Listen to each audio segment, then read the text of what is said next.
You've got to take things step by step, one step at a time. I'm Bill Snodgrass. Welcome to episode 26. Episode 26 is a follow-up to episode 25, and that kind of, how it works, 25 and then 26. And in this episode, I'm following up in a great deal on the conversation we had about my writing and some decisions I've made to go forward and to make some changes with that. So a lot of this video is going to be focused on writing, particularly writing fiction, and the way that I have gone about doing it for a long time, some things that work for me. But future videos, I'm going to introduce a segment, and here we go. Watch this.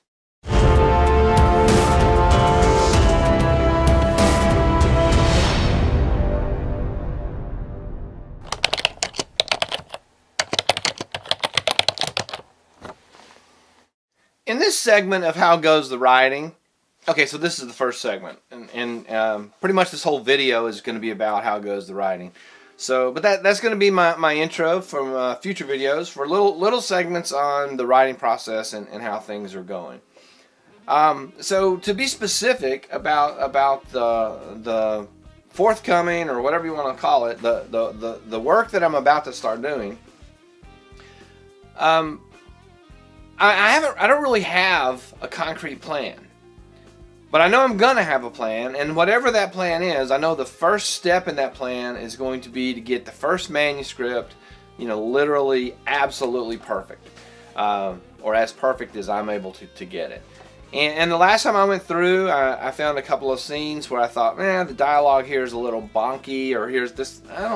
By the time I got to the 12th book, the character had kind of changed a little bit about some of his speaking patterns, and yeah, I have that much detail worked out about the characters. So I want to make sure that the voicing of each of the characters is consistent. So that's the first thing, and so that's what I'm going to set out upon immediately, is getting through the first manuscript and making that perfect. So that's how the writing goes specifically. So if this were a regular vlog, this would be the end of the How Goes the Writing segment, and we'd move on to something, maybe, what's up with the Tahoe, or rants and randoms, or whatever is going on in that. But in this video, I want to talk a little bit about the writing process, particularly my writing process, and how I've evolved it over the years. And I'm going to try to be as brief as I possibly can. And so I have these old computers. My newest computer is not new. This is my newest computer, and let's see what we got here. This is, that's how long it took to come up. This is a late 2012 computer. So in order to do what I need to do, I kind of have to be creative. So I'm actually running 3 computers right now. And back on this computer, I have a whole bunch of tabs.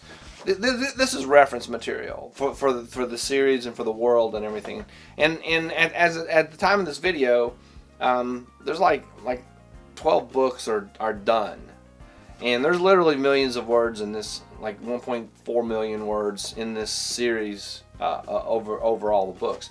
So in order to keep up with everything, I started really at the beginning of the rewriting process, really kind of collecting everything into discrete documents. So there's like a document on magic, and there's a document on who's and where's and what's, and so that's kind of in this window is all my reference materials. And I'm always looking back, going, wait a minute, what color was Reynolds' hair?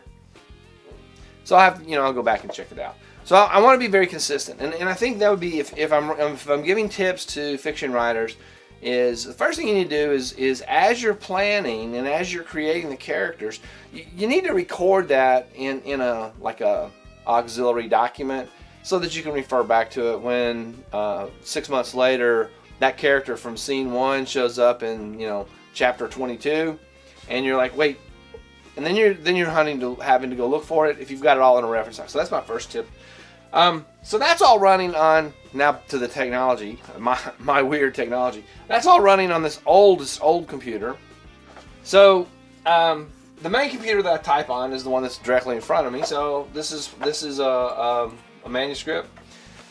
All right, number 2, what works for me? Sometimes I will go like to a location and take the laptop and write, and sometimes I'll sit here and write, and sometimes I will, get something on my mind, like I'll go on vacation or something. So when I started the rewrite, the 2017-2016 rewrite, I moved everything to Google Docs. I read all the terms and conditions and everything, and as far as I can tell from when I read them, and I'm not a lawyer, but there's no risk of copyright. So I put everything on Google Docs, that way I can access it on whichever computer I'm working on. So if I make changes on this computer, it goes to Google Docs. I go to my mom's house and use my laptop, and it's still there. And if I go to the park and sit at the park and write on the laptop, it's all synchronized. So that was kind of the second thing. I put everything on Google Docs. So this is my Google document.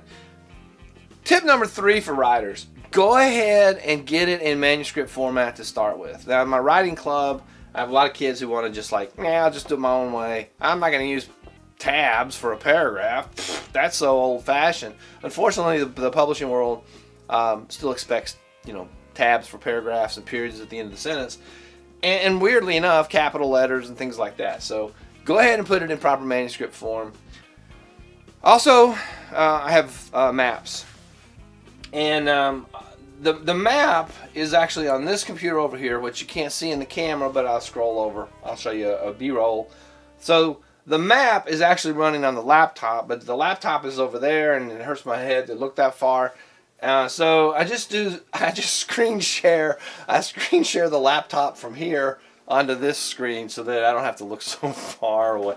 Because I can't run Photoshop and actually get Safari, and so Photoshop is running on the laptop by itself. That's the only thing the laptop is doing is running Photoshop.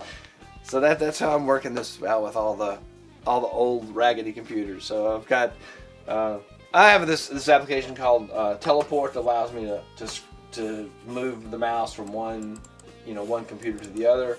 And so Teleport, I have these 2 computers connected, and then I'm screen sharing the laptop in. So if I really get desperate, I can actually turn my head that far. All right, so now the map. About the map, I have a friend who writes, and he actually helped me start this series and helped me create the world, and then I kind of ran with it from there. And he started a series that he was working on, and we talked last summer, and he was like, you know what? I'm gonna have to go back and redo my maps for his new series, because I got places in my head, but I don't exactly. I keep changing where they are. So if your story, this is I guess the last tip for writers, is if your story is going to transcend more than one place or more than several places, probably need to sketch something out just so that you can keep up with it, even if you never show it to anyone else. And so I've got a pretty extensive series of maps that sometimes I zoom in to I don't exactly zoom in, but I have the town square mapped out, or I have the continent mapped out, depending on what scale the action is taking place in. So that's pretty much it. That's how I write. At any given moment, I'm over here typing in the manuscript, and I'll flip over here and check a detail in the different reference documents. And then I'll be back in the manuscript, and I'll look at the map and try to figure out how far it is from one place to another, because you never know. If you say it took 3 days to walk there, and then 4 chapters later, it's going to have to take 3 days to walk back. So that's kind of the value of keeping up with all your details. I guess it goes without saying that I don't use all the computers and switch screens and everything when I'm not here. I do that when I'm working on the maps and working on the story and working on the backstories and all that all at once. If I'm on the laptop, obviously, I have to kind of reduce the scale of my resources. Now, I do pull the map up, and I'll pull it up in Preview, which doesn't allow me to edit it, but I can still view the map and scroll around on it. I can't pull it up in Photoshop and be writing and be, in 17 tabs of Safari or whatever. So anyway, just wanted to throw that in. Obviously, you have to scale the technology to the situation, and that's what I do.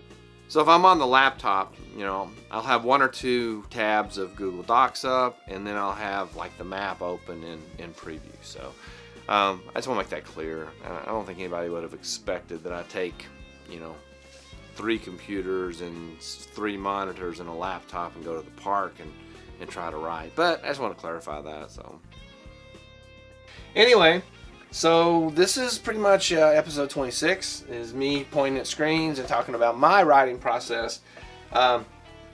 If you're a writer and you have a different process, I'm sure there's a lot of things out there. I used to do everything in Word. Obviously, Word is kind of an industry standard.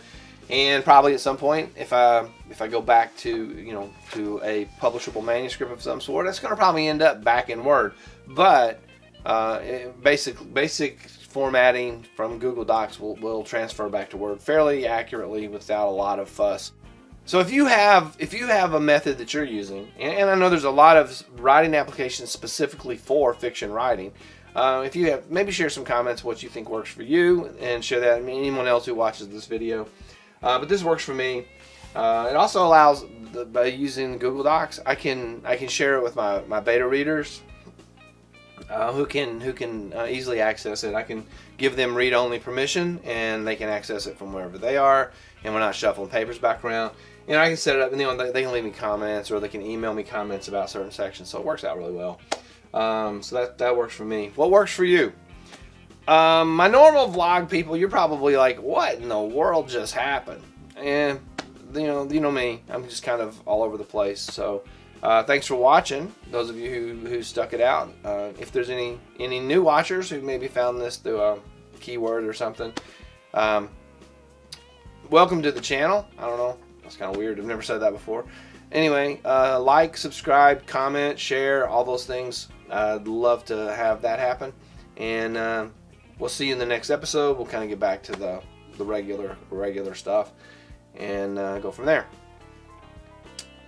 Again, thanks for watching, and again, we'll see you in the next episode.